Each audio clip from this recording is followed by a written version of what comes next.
Banjir bandang melanda 4 kampung di Kecamatan Kebayakan, Kabupaten Aceh Tengah. Tingginya curah hujan yang melanda kawasan itu menyebabkan puluhan rumah warga terendam material longsor. Banjir dan tanah longsor yang terjadi membuat sejumlah warga terpaksa mengungsi. Beginilah suasana kepanikan saat banjir bandang terjadi di Aceh Tengah. Derasnya air yang membawa material lumpur dan kayu menyapu jalan dan rumah warga. Bahkan sejumlah mobil warga ikut terseret arus banjir.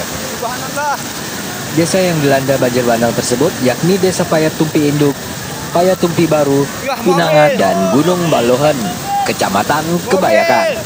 Bupati Aceh Tengah Sabela Abu Bakar mengatakan banjir bandang yang terjadi di Aceh Tengah selain merusak rumah warga juga berdampak pada arus transportasi.